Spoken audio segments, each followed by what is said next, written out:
एक गांव के कोने में एक पुराना नीम का पेड़ खड़ा था।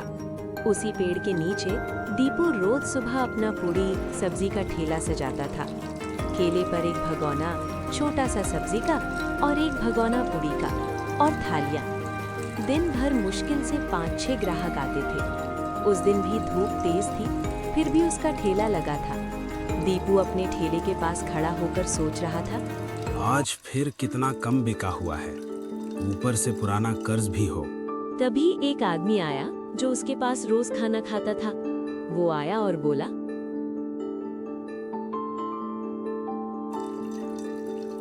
अरे दीपू भाई, तुम ये ठेला से घर कैसे चलते हो? दीपू कुछ देर चुप रहा, फिर बोला, क्या बताऊं भैया, बहुत मुश्किल से घर का खर्च निकलता है। कभी कभी तो सोचता हूँ आज चूल्हा जलेगा भी या नहीं। अब तो बस इसी से गुजारा कर रहे हैं। अरे भाई, पूड़ी सब्जी बेच के क्या कमाओगे? कभी कुछ नया बनाने का कोशिश करें। क्या करे भैया, दूसरा कुछ बनाना आता ही नहीं। हमारे पास खेत भी नहीं है कि खेती करूं। जो बनना आता है वही बेच रहा हूं। देख भाई, कुछ अलग करेगा तभी आगे बढ़ोगे, नहीं तो कुछ नहीं होगा। लोग रोज नए नए स्वाद के पीछे जाते हैं। इतना कहकर वो चला गया। दीपू ठेले के पास खड़ा होकर सोच रहा था। सच कह रहा था भाई, आखिर क्या बनाएं जो लोग पसंद करें और महंगा भी हो। तभी एक बूढ़ा आदमी अपने छोटे पोता का हाथ पकड़कर आया और बोला, चल बेटा, पूड़ी सब्जी खा ले। नहीं दादाजी, पूड़ी सब्जी नहीं खाऊंगा। मुझे मटन बिरयानी खानी है। मैं पूड़ी सब्जी नहीं खाऊंगा। बेटा, यहाँ मटन बिरयानी नहीं मिलता। हाँ, चल पूड़ी सब्जी खा ले। दादाजी ने मजबूरी में ठेला से बेटे को लेकर चला गया। दीपू ये सब कुछ देखकर उसके मन में एक विचार आया। लोग मटन बिरयानी पसंद करते हैं और मटन बिरयानी महंगा भी है। शाम को दीपू ठेला बंद करके जा रहा था और चेहरा चमक रहा था। घर पहुंचते उसकी पत्नी सरिता ने देखा उसका चेहरा चमक रहा था। तभी उसकी पत्नी बोली, आज बड़े खुश लग रहे हो। सोच रहा हूँ कल से मटन बिरयानी का ठेला लगाऊं। लोग पसंद भी करते हैं और मुनाफा भी अच्छा हैगा। लेकिन बनाएगा कौन? हमें तो बनना नहीं आता। दीपू कुछ पल सोचता, फिर बोला, अब्दुल से पूछे, वो पहले होटल में काम करता था। उसे तो मटन बिरयानी बनाना आता होगा, वो जरूर सिखा देगा। ठीक है, पूछ लेना।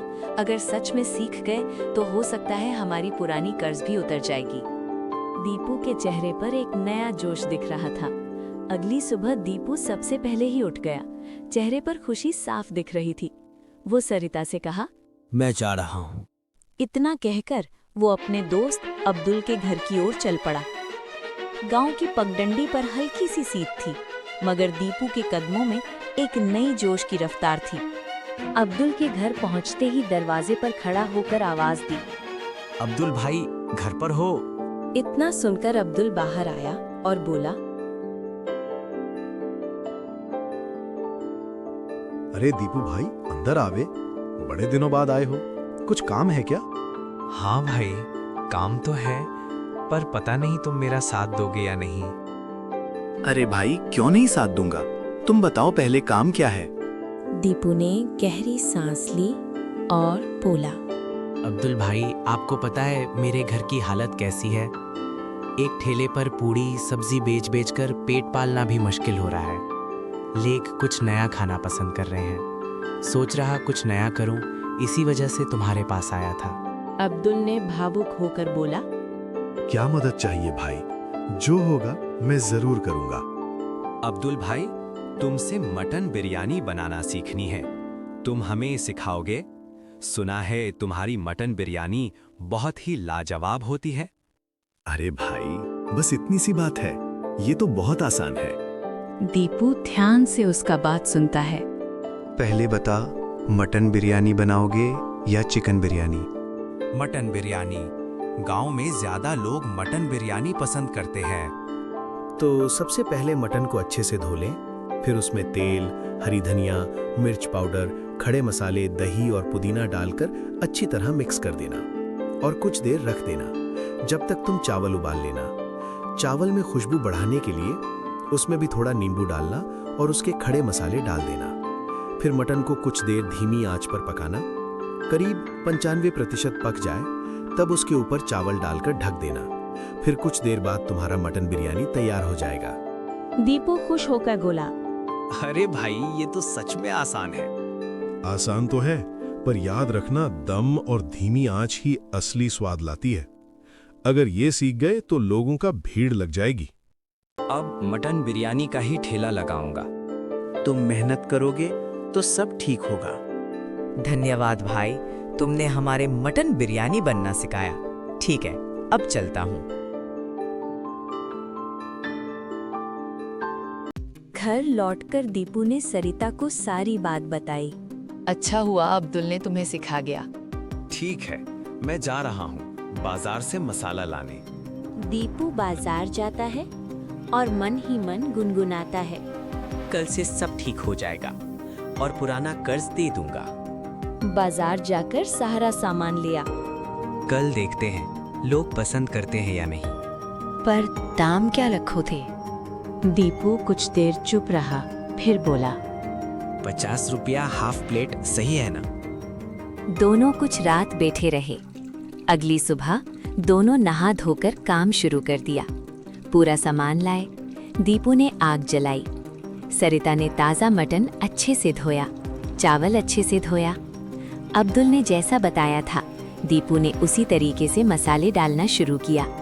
लाल मिर्च पाउडर, खड़े मसाले, पुदीना, तेल और हरा धनिया डालकर पूरा अच्छे से मिक्स कर दिया और कुछ देर धीमी आंच पर पकाया।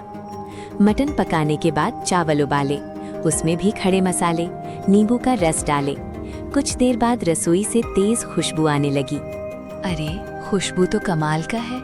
आज तो गांव के लोग पलेटे खा जाएंगे। बड़े बड़े हाड़ों में मटन बिरयानी भरकर दीपू ठेला सजाया और रोज की तरह उसी चौराहे पर पहुंच गया। उसकी खुशबू चारों ओर फैल गई। राह चलते लोग रुककर देखने लगे। तभी दो आदमी ठेले के पास आए और बोले, अरे भाई, आज नई खुशबू है, कुछ नया है क्या? हाँ भाई, आज मटन बिरयानी है। वाह भाई, आज मेरे पसंद का खाना बना है, 2 प्लेट लगाओ। जैसे ही पहला निवाला लिया, एक ने बोला, अरे भाई, ये तल लाजवाब है। मसाले का स्वाद बहुत अच्छा है। अच्छा भाई, कितने के हैं? बस 50 रुपया हाफ प्लेट, 100 का फुल प्लेट है। अरे भाई, दाम भी सही है। धीरे धीरे ठेले पर भीड़ बढ़ने लगी और उसी भीड़ में कल वाले बूढ़ा छोटे बच्चे के साथ आ गया। बच्चा कूदते हुए बोला, दादाजी, मटन बिरयानी है। बेटा, सच में बिरयानी है? हाँ काका सुधा, और स्पेशल मटन बिरयानी है। ठीक है बेटा, 2 प्लेट लगा।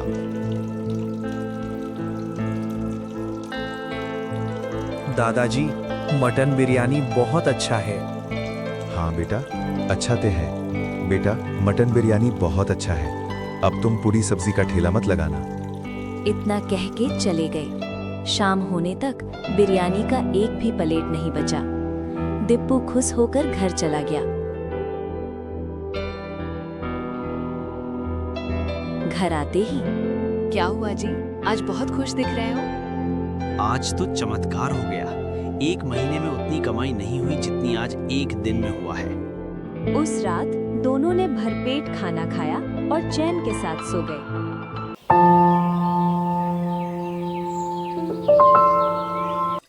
अगले दिन फिर दीपू ठेला लेकर उसी जगह पहुंचा। ठेला आते ही लोगों का भीड़ जमा हो गई। तभी वहां अब्दुल आया और बोला, अरे दीपू भाई, तुम्हारी मटन बिरयानी की खुशबू पूरे गांव में फैली है। दीपू ने मुस्कुराते बोला, नहीं भाई, सब तुम्हारे वजह से हुआ है।